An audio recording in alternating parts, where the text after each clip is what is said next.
Welcome to Gothenburg. Yes, that's right. I am in sunny southern Sweden to talk with the yacht chef, Dean Harrison. He's the guest this week on Get the Fork Out, and he's going to tell us why he left Yacht Arience and his new incredible project that you might have seen already on some of the social medias. I hope you enjoy Get the Fork Out. Hello, everyone. Welcome to Get the Fork Out. This week we have Dean Harrison. The second time he's been on the show, and this is the third fucking time we've filmed this. Yeah, so I'm remembering to hit record this time, and Dean actually has nice lighting this time, and we'll work it out. It's much better. I think this is gonna be our best one, Dean. We've had 2 practice shots. That's unlucky. Yeah, third time. But like now it's confusing, like where to start, like what's going on. So I mean, let's talk about, for the third time, your time on Arience came to an end because you had an idea, and it's a good idea. So why don't you kind of share that idea and the timeline of when you had the idea, and then kind of what was going on through your mind on Arience, and like, oh man, I really kind of want to do this idea. I was just sitting working with you, mate. That's all. It was joking. I'm your muse. Muse. This is it's beautiful, man. Thanks. No, so this is a idea that's kind of been stewing for about 2.5, 3 years, and basically, in short, it's to put other yacht chefs on a platform and up on a pedestal, get these guys out there and show the world, the talented chefs that are locked away in these galleys on these big, shiny charter yachts. And, I'm here to basically go and film these guys, tell their story, tell their backstory, see where they've come from, see what motivated them to first pick up a knife and, explore the world of food. And that's the story that we're trying to tell, and basically all the way to where they are now on cooking for the 1%ers on a super yacht. So this is a story I want to tell. I want to tell it in a way that's a very cinematic storytelling series. It's not going to be as documentary as some things, but it's going to be, we have a good team put together with Jared Monty from Ocean Air Media. We've got Little Big Studios here in Cape Town. This is where I am at the moment to finish the pilot. And great team, big cameras, lots of equipment, directors, professionals. Let's go. So would you say it's been inspired by the likes of Chef's Table, something similar as a platform? Very similar. I feel like it's, that's a great starting point there at Chef's Table. It's, such a quality series, and I feel we can bring our own spin on that and tell a story almost the same, but with yachts, like super yachts. I feel like that's the pinnacle here, is to have Yeah, definitely. And also like kind of inadvertently through Below Deck, and we've seen the industry become a lot more public than it ever has. I mean, you and I have been in the industry for a while, and prior to 5 years ago, or let's call it season 1, which was 8 years ago of Below Deck, like it was a way more private industry. Like no one knew what we did. And whenever you told someone, I'm a chef on a yacht, they would always like launch into this cruise ship story that no one gives a shit about. Like it's very different. So at least now, well, twofold, people know actually what we do without having to explain it. And then the second reason is it's just kind of more public now. I think the high net worth individuals and the 1%ers, they also they realize that it doesn't have to be that secret. Julia, what are you doing? What are you doing? I'm swimming in the shop. That's our sous chef Jalil, or Brendan's sous chef. Ours, yeah. He's just having a little shisha. Lovely. Yeah, it's funny. I keep hearing that repetitively today. I've had a talk with a woman off a charter yacht, like a 50-meter charter yacht today, and that was like the first thing she said. She goes, let's create something that's not Below Deck, that's not a cruise ship, something, And you know, industry needs it. yeah, the industry needs it. It's a kind of a missing piece of the puzzle. You know, a high quality storytelling piece where on chefs as well. I feel like, you know, people love food, people love chefs. Like that's the most very biased being chefs, but I feel like that's an interesting part. I mean, we are fascinating. Watch a deckhand, watch a boat, or you know, a stewardess scrunch your lip. No offense. Depends how attractive they are. I feel like that goes a long way. But where did you get the idea? Where did this come from? Take us through like the very beginning. So the very beginning, it was when Jared actually worked. Jared Watney, which some of you guys know, he's now started a media company, Ocean Air Media. We always talked about it. We always chatted. We've been mates for 6 years or so, and we're both very, you know, creative in videography. And, you know, he's a deckhand side, on the chef side. And we always thought, you know, to have that deadly combination of have a team like us to go around and shoot on yachts, and get all these aspects that, you know, he knows that side of things, I know this side of things. And we always talked that we could create this series on chefs.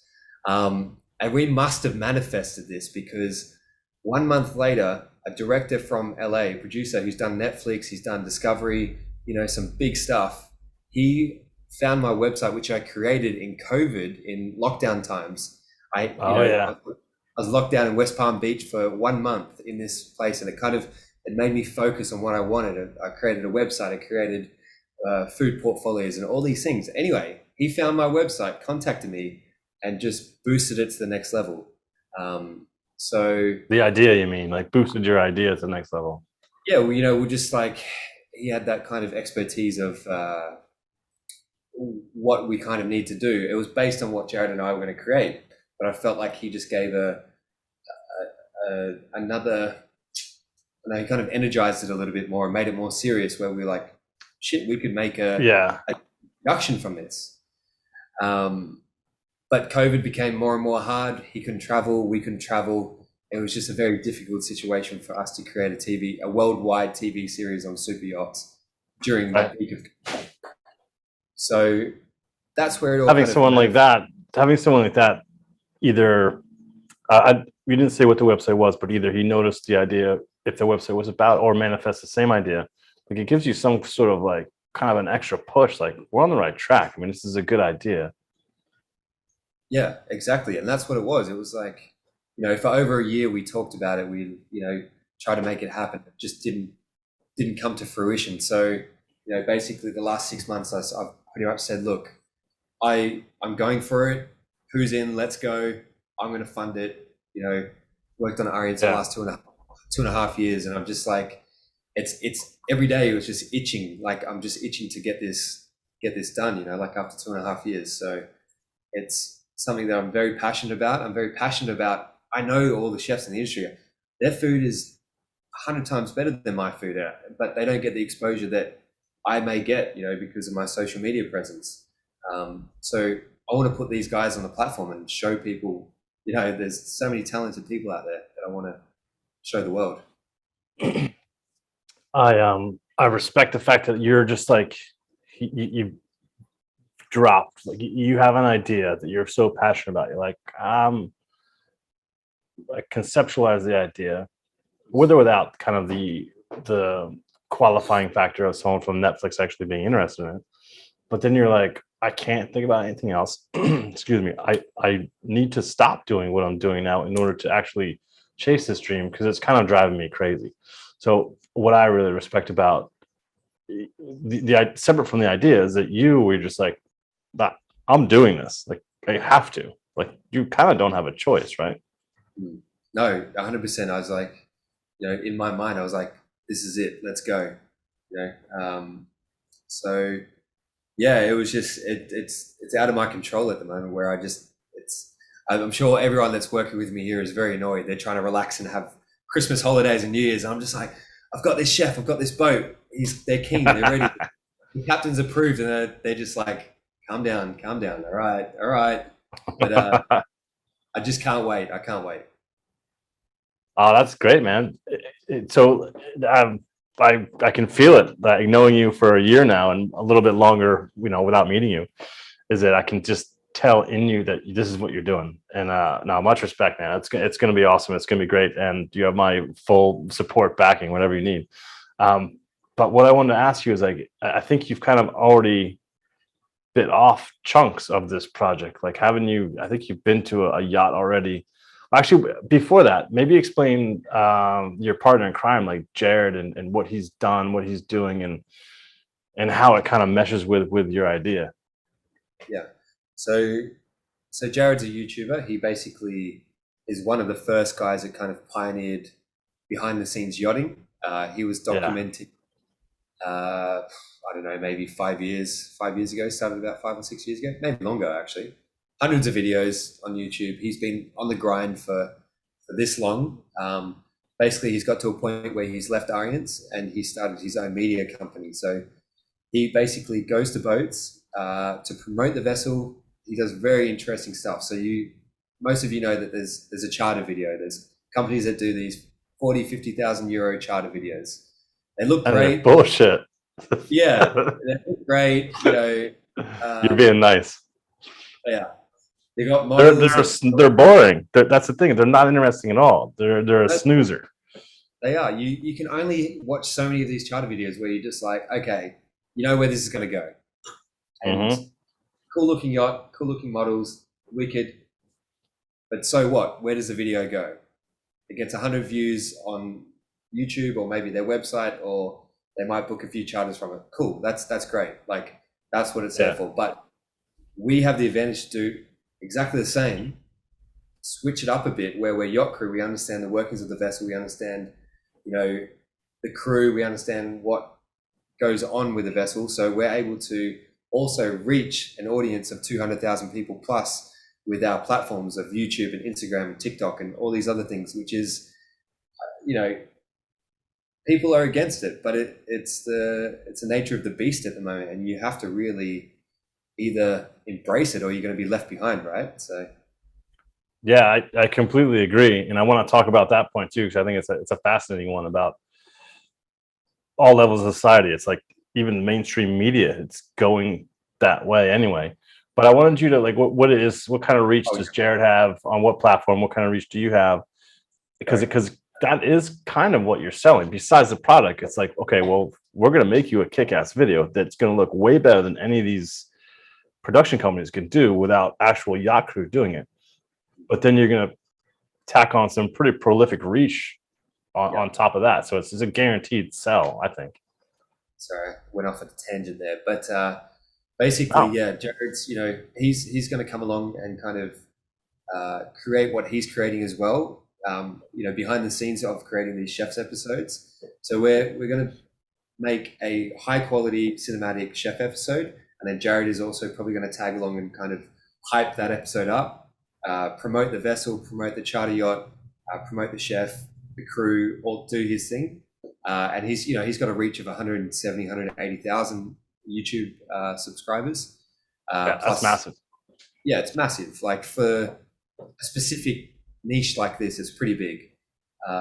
So we have the ability to get that video in front of eyes, not just create a beautiful, incredible video. It's interesting. It's intriguing. People watch it. People comment. People engage. I think too, because I sent you a link yesterday of someone else on YouTube doing something similar, and they got like 2.4 million followers. Quality is terrible. Like, I know what you are capable of, know what Jared is capable of. Like, combined, you're gonna build a much better product to sell to clients, but also to be able to put on social media, where it'll go. I mean, I think viral is too strong a word, but it's gonna go, and you're gonna be up there in the millions of followers, I think, because it's gonna be so much better and more intuitive from a crew aspect, knowing what the guests want and need. That it's just going to be better than some weirdo walking around a yacht, and come on, Mikey, oh God. You guys are going to throw so much more personality on top of that. It's just going to be way better. Plus the chefs. I don't want to write these people off, but they're not yacht people. Okay. Well, yeah. You guys are gonna win. You know, some of these guys don't really understand the yacht. They don't understand the crew. They don't understand what's what. So, you know, we kind of have the insight to create something different than just like a walkabout video or, you know. Yeah. So Walkabout it's- video. I think that's what it should be called from henceforth. And it's like, oh, there's marble in the bathroom. Yeah. There's marble in this bathroom. I like how it leads from the floor to shut the fuck. How about here's the crew, here's the chief stewardess, here's the masseuse. Let's get to know these people. This is the captain that's going to be on your charter. Like, Yeah. and these guys, when the guests come to the boat, they book the vessel because they saw the video. I come to the boat like, oh, Brennan, what's up? Hey, you know, like, Yeah. it's happened before with us with Arience. Like, they will rock Yeah. up. I remember you telling me that story. It's awesome. And they'll say all our names like off by heart. They'll give us a hug straight away. We're like, who are these people? You know, but they know us because Jared has just. Come say hi. Who's that? This is Jaleel, Jay Lizzie. Hey, Lizzie. What's He's up? our Can't hear. Jaleel can't hear you. Yeah, because I got the earpiece in, so he's asking what's up. How you doing? Good to Yeah. be back. We actually just saw each other in South Africa a few weeks ago. That looked awesome. That looked fun. Yeah, you said he just saw you in South Africa. Oh yeah, it was fun. We're gonna go. Nice. We're gonna check a basketball game tonight. Not to one up your story, but we're gonna go to a basketball game. So yeah, Euro League, no big deal. No big deal. Holidays. Enjoying South Africa and everything. Yeah, are you liking Julio's homeland? Amazing. I'm actually just watching Wales breach over there, just out my window, which is really cool. So there's whales like breaching like right out his window. Wow, that's cool. Yeah, amazing time of year to be over there. Yeah. Nice. Good to Yeah. see you. Nice, man. Good, man. See it, dude. Yeah. So I mean, yeah, the walkthrough videos, the what you guys can create past that. Now, playing devil's advocate here, what if like there's crew changes and stuff on the videos? Like, are they gonna have to like? I mean, that's gonna somebody's gonna bring that up. Yeah, of course. Like it is what it is. That's the industry. Mhm. But what are you going to do? You're always going to not do stuff because the crew are going to leave. Like Nah. it's still the vessel. The vessel is the vessel, and they still Yeah. they still hold, I guess, the same. I don't know. They stand by what they are as a vessel, I guess. Yeah, and I think also too, I think yacht websites will go up in terms of quality and kind of depth and breadth, where there'll be crew videos, like crew interview videos, like you can where people are going to want to know, you know, the crew that they're going to come hang out with, because, and this is speaking for myself about why I like charter boats. Like you're so much more involved. It depends on the boat too. You're involved with the guests. If they want to hang out with you, they want to get to know you. The crew are part of their vacation. I mean, there's no other way around it, because no matter how big the boat is, it's still quite small compared to a resort. So everyone's going to get to know each other. And when the crew are comfortable with that, and the guests are comfortable with that, and it just gets, everyone's just themselves, you know, it's just way more relaxed and way more fun. And the crew become a massive part of the vacation. And a lot of, I think, new charter guests, they don't expect that, and then by the end you're getting handwritten notes and thank yous, and it's awesome. It's really cool. You see the benefits of your work. Yeah, I think it also skips that first few days of like awkwardness trying to figure each other out. Like, you know, Yeah, I feel icebreaker. the icebreaker. It's a little icebreaker. They can kind of check all the crew out before they arrive, even before they book the vessel. That's the whole purpose of this. Is like they can check a charter yacht out and go, oh, look at that chef's food. Oh, look how cool the crew is. Look at the toys they've got. Look how much fun they have. Look how awesome this crew is. Let's book this boat over this boat, who's super secretive, has a brochure. That's the lamest website ever. The lamest website has a cool charter video with models, but not everyone's a model. So like, you know, I can't relate to that. It's just it's a different way to do it. And I feel like it's going to be a positive. We know it works. We know it's going to work. Well, this is that crossroad that we took the other time where I wanted to come back to it. It's like, I think boats are going to get left behind in terms of not embracing this shit. Like that secretive time, I think, is going to stay for certain parts of the industry for sure. Like the ultra, you know, the Eclipse owners and the whatever. That's a whole nother level. But as far as charter yachts, like, no, This is it. it's just it's sell it. Like, let's promote ourselves. Let's be the yacht that everyone wants to come on. Like, I just think that's obvious. Yeah, it's 100%. Like, there's, I don't know how many yachts out there, 10,000 plus super yachts probably. I don't know, the stats. I don't know. I don't know. Jesus Christ. You've been in the industry for like 20 years. No, I'm fucking Gandalf, but Gandalf doesn't know everything. Come on. But there's 20,000 similar products out there. You need to be able to separate yourself from this boat that offers the same stuff as you, but maybe you've got better crew. You can show that you've got better crew or better toys or better chef with food and products. Like that's the angle. Yeah, that's a great word for it too. It is the angle. Like, put your head and shoulders above the rest of the crowd by being bold enough to take the chance to roll the dice on, this is us. Like, we're good enough and confident enough to be like, this is us. Come, you'll have the best time of your life. Like, we promise. I think that's what the best boats will do. I feel like, and maybe even some of the not the best boats do. Like, let's move in that direction. It just makes sense. I know you feel the same. Yeah, exactly. It's very exciting. We've got a good list of chefs and boats ready to go for the Caribbean for the Med. So I'm actually a lot more excited than the first time that I tried this, where maybe I had 7 or 8 chefs. I've got 14 chefs now that are potentially ready to go. Oh yeah, man. The list will grow longer. It really depends on the program and whether or not they're allowed to be on it. Like, I feel like that's going to be the deciding factor for all of these things. It's not just you guys or the chefs or even the captains. It's going to be owners and management wanting to embrace this. So, and I'm sure that they will too. I'm not trying to like rain on your parade at all. I think it's going to be, and I think you mentioned one of the other times we spoke and didn't record it, was that yacht owners are getting much younger and are almost expecting this kind of service, expecting this kind of like face to face before they even get on the yacht.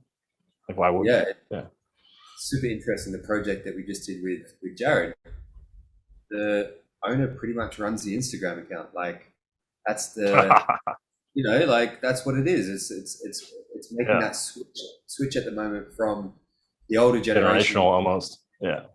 And then passing it down to the younger guys that have grown up with Instagram and all this stuff. It's super interesting to this time in this world space. Why don't you tell us a little bit about Axioma and kind of that being Jared's project, but it was kind of even though you're already committed, it was kind of like almost like a test run of what you wanted to do anyway, along with Jared. Yeah, so it was actually a very spur of the moment situation where Jared basically, his was last minute as well, where he got the contract, everything was signed probably like 3 or 4 days before he left. And then where were the both of you? So we're in Cape Town, South Africa. And what happened while just as you were leaving? What variant? So I left the day before the new variant kicked in. Jared left the day off. We just got out of South Africa to get to Mallorca in Spain to make for this project. Anyway, so I said to him, I'm like, Jared. Real quick, let me interrupt. The reason I'm laughing is the guerrilla nature of that. I loved it. I love that you guys, fuck it. No, we're going. This is bullshit. We're going to fly about 22,000 miles. There's a variant straight behind us. And we're going to go do this and then fly right back. Because that was the commitment and fuck it, I mean, I funded all that, like myself. So, I'm willing to invest to just go and give it a shot and basically tag along with Jared to help him with his project, but also he helped me to create almost like a test run with the chef for the chef series. It was a way for us to just do it quickly. Let's see what we needed. Let's see the shots that we could get. Let's get Shoreside Provision sponsored the caviar and the truffles and all these really cool ingredients, which is really cool. So it was like a test run for this, and we kind of proved that it can work. and that we did it on a budget. We did it for a very minimal amount of money to do this. So it's definitely possible. It's doable. And you know, the chef that we worked with, Sasha, he was a German chef with a Michelin background. He's really, really great to work with. He understood videography and photography and was, you know, kind of helping us mold the story and the shots that we needed. It was really cool.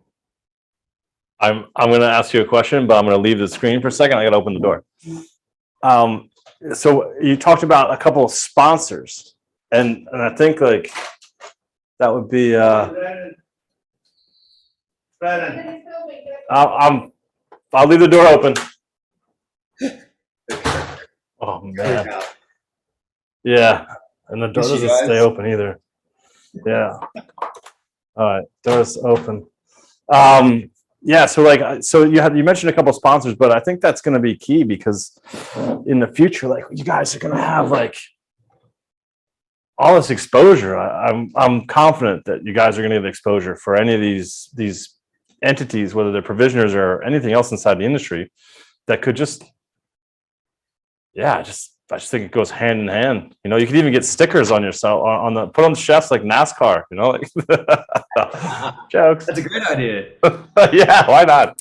all over the chef jackets. Yes. Yeah, this is going to be a super important bit because, you know, without these sponsors, they're going to be helping us out. You know, this show is not going to be possible, or I'm going to go completely broke and have to go back to chopping onions on a yacht. So, whoa, what's wrong with that, motherfucker?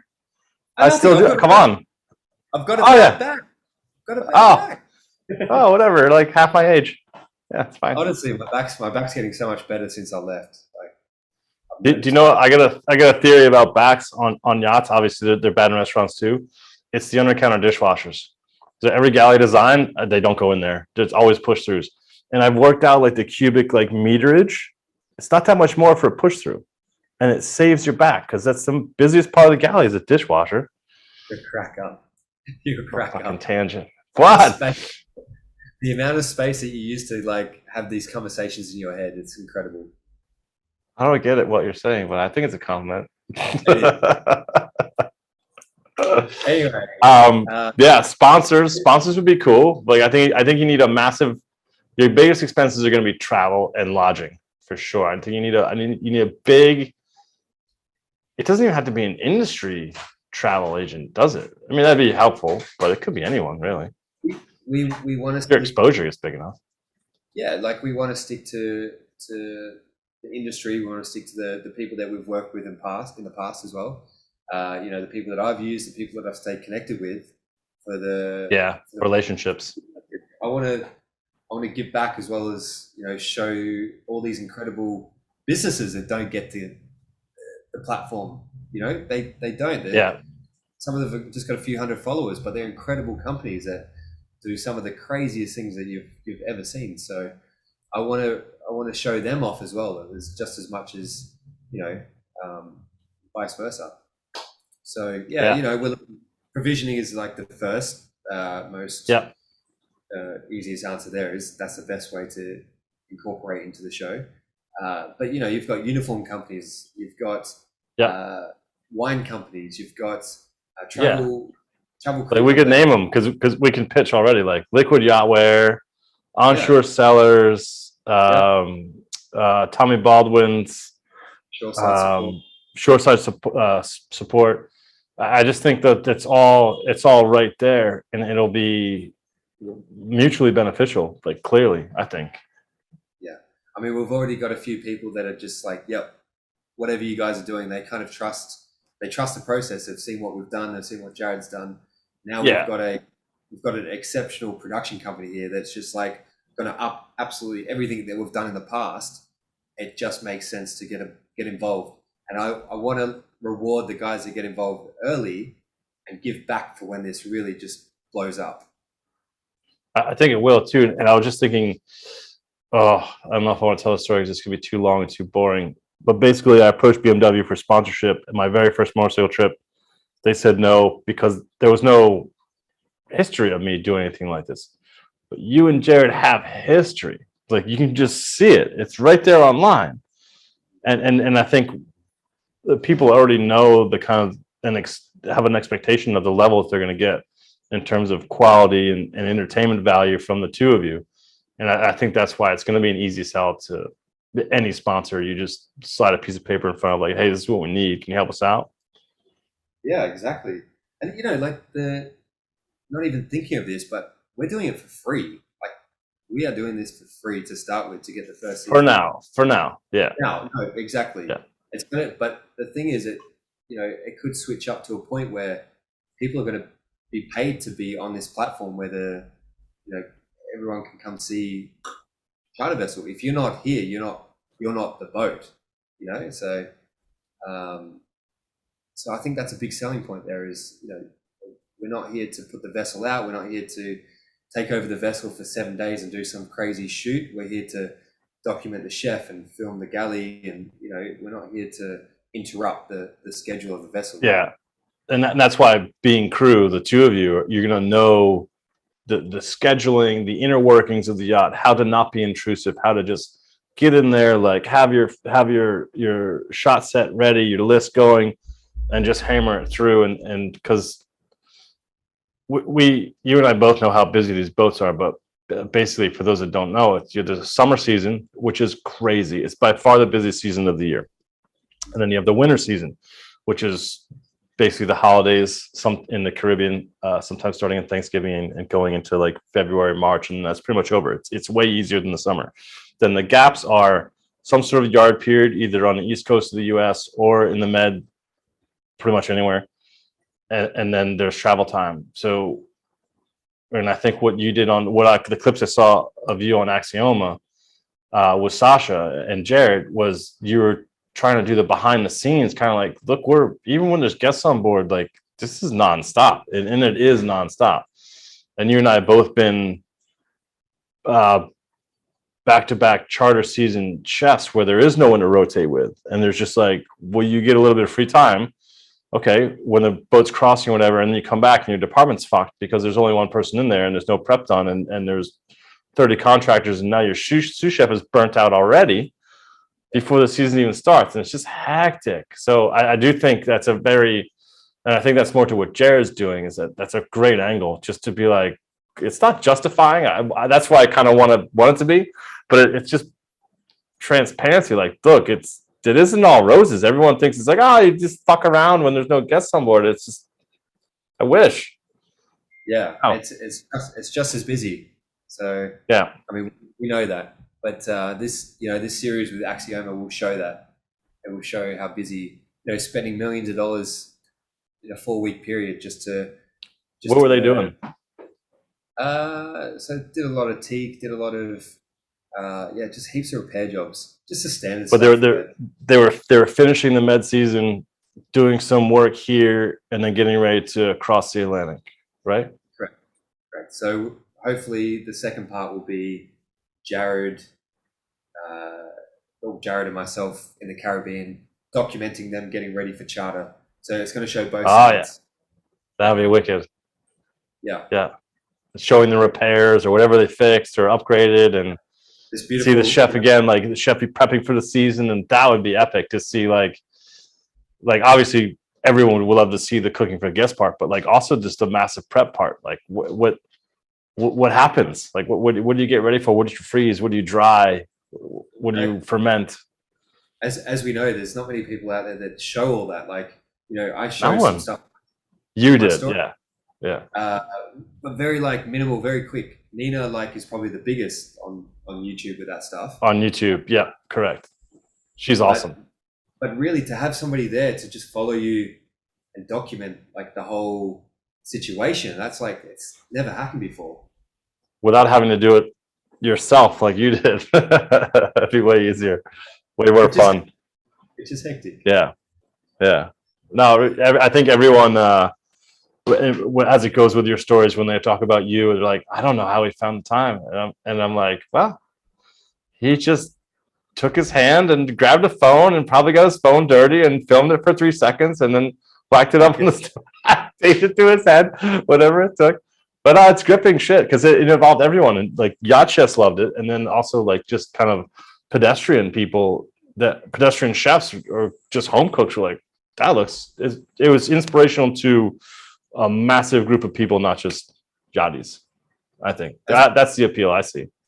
Yeah, it's really cool to hear because I didn't expect it to do that. I just love to document. That's like what I love to do. Is I'm a chef, videographer. You know, like it's that Yeah. combination that I couldn't help it, and I love that people enjoyed it. Got to insight. It's just what I do.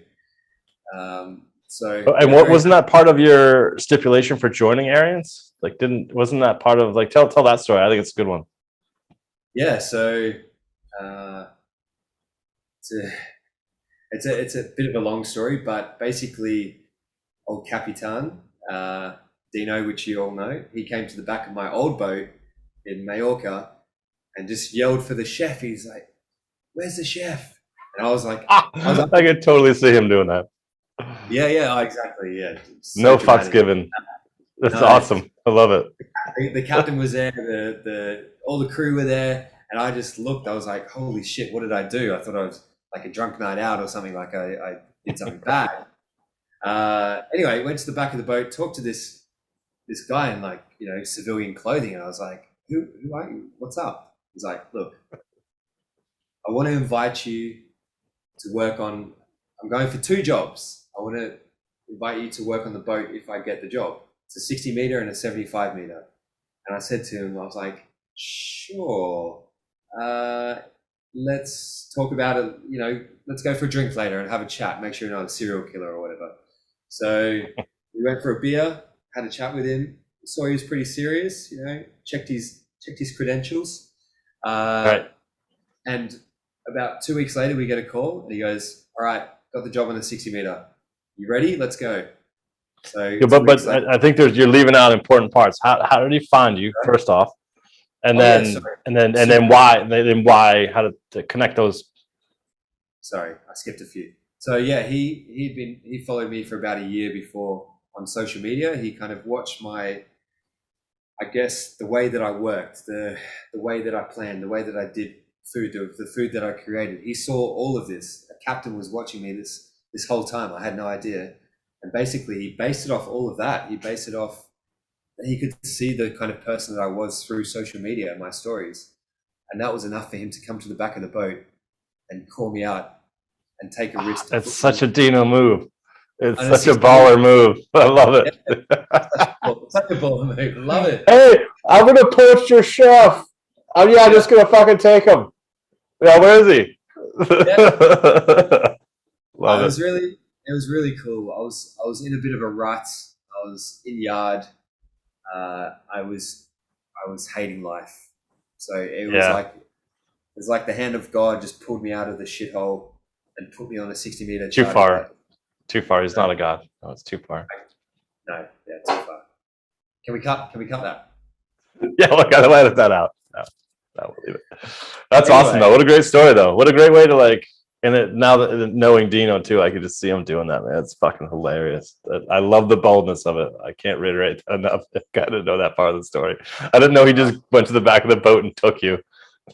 I was surprised he didn't have a bottle of champagne just popping that, like. Yeah. but then all right. So the next part that I want to know, I already know, but I want you to tell the story, is like why? Why did he? Because he wanted to do. What was his plan? Okay, so the overall plan was that he was going to create this team that basically strategically was a power move on social media, right? We were going to take this vessel that nobody knew about, a vessel that had no social media records, didn't exist pretty much in that. Excellence 5. Yeah. Anyone know about that boat? Probably not. Yeah. No, well, the Excellence 5 was it was a big name. You're right. It was a big name in the charter industry in the old school way. In the charter industry, exactly. In the charter industry, for sure. Yeah. Not the rest of the world, but okay. No. It's it's 2 different stories there, I guess. Yeah. So keep going. Don't let me fuck it up. Go for it. So anyway, he created this incredible team that was able to strategically put this boat on the map and basically almost book charters through the way that we advertise, the way that Jared filmed these On YouTube. type YouTube series, exactly, of the crew, of the vessel, of the places that we went, the things that we did, you know, all these things that people got to see for the first time because of the way that Captain Dean that wanted to portray and the team that he set up to do this. That's awesome. So he knew. I mean, you were part of his master plan for the next job that he got. I wonder what would have happened if he got the other job on the 75 meter. If he would have had the same kind of, because it does take a certain type of owner to be like, yeah, that's a great idea. Fucking go for it. Just put it on social media.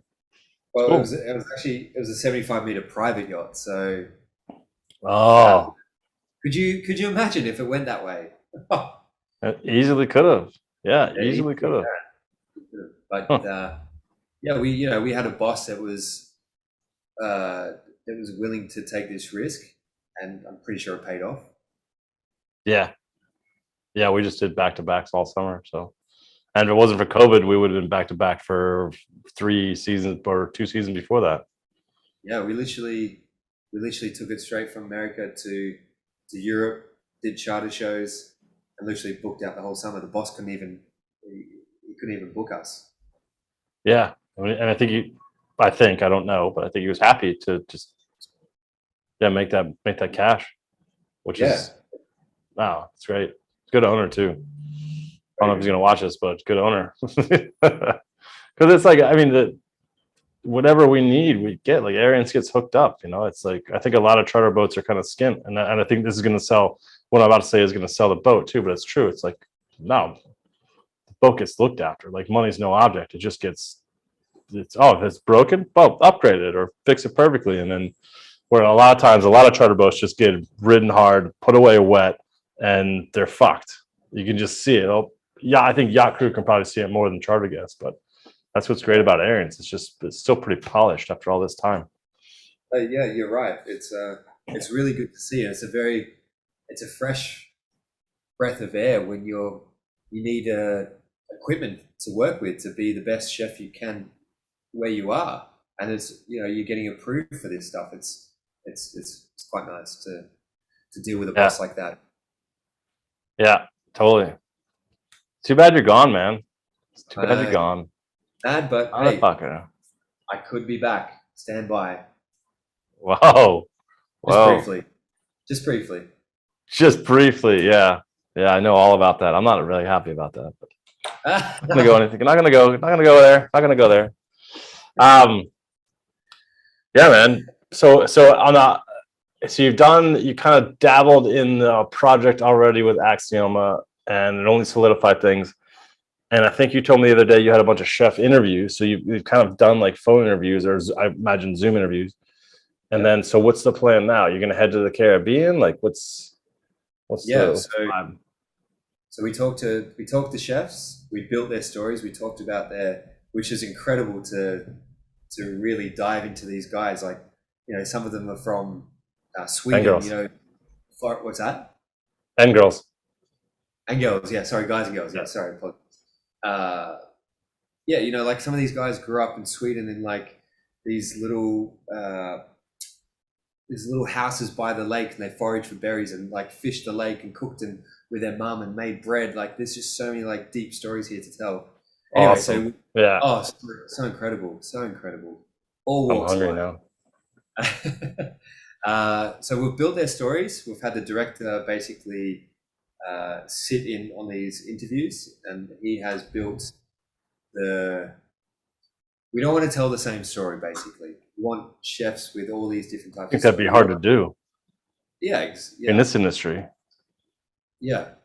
So we built their stories. We're finding out their schedules because, as we know, boats are like this, like all over the place. So we basically need enough boats over there to keep us busy for 4 to 6 weeks in the Caribbean.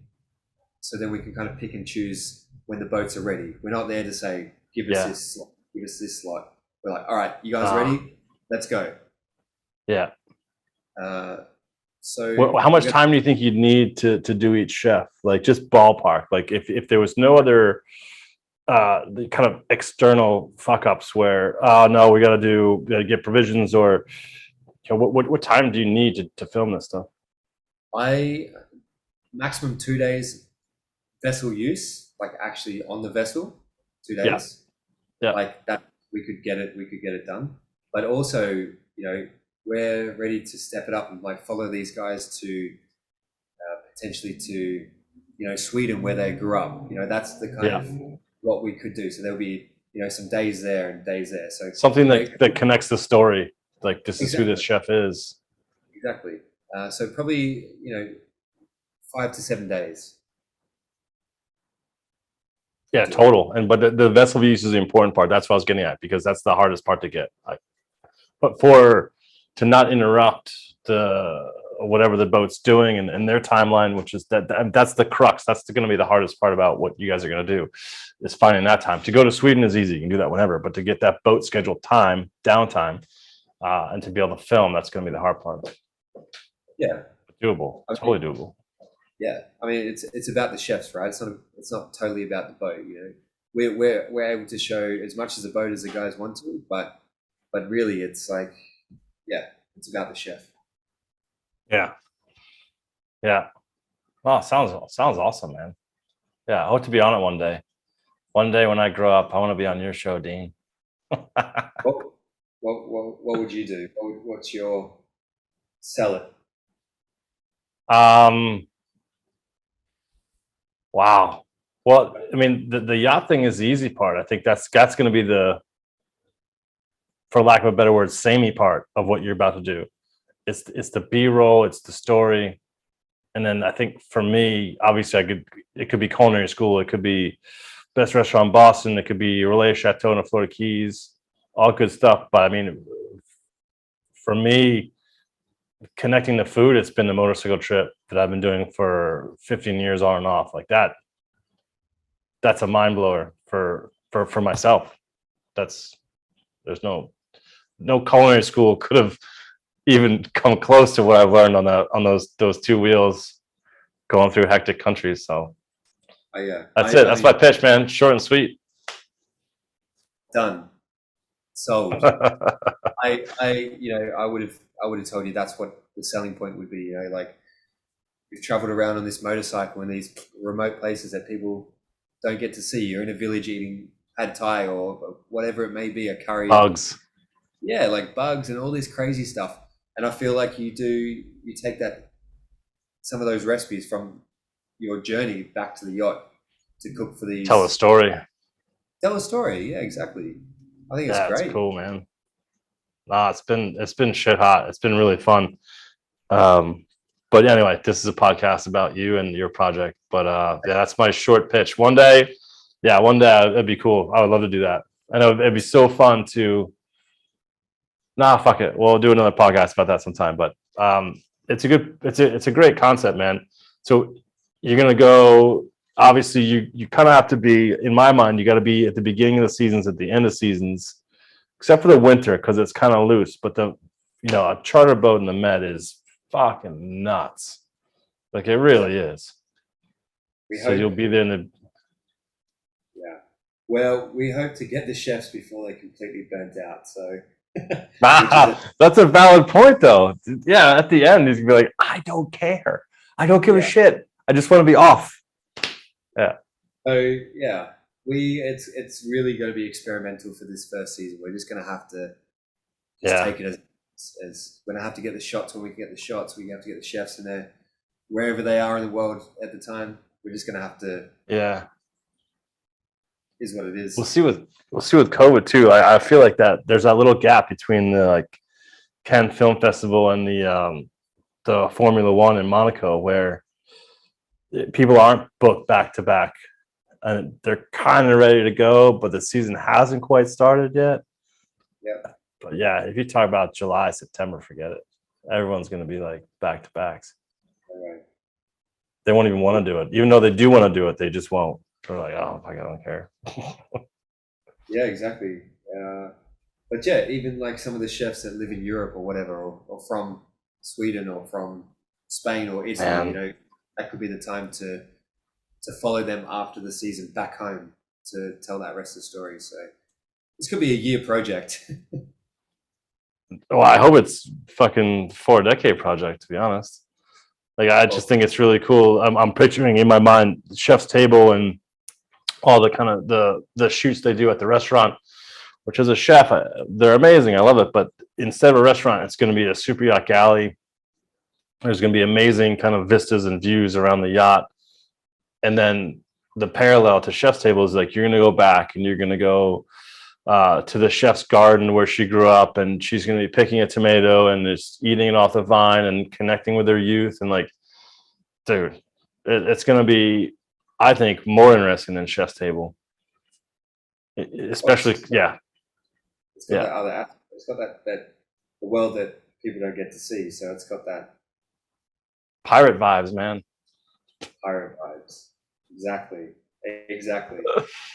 That's cool. Very excited. Yeah.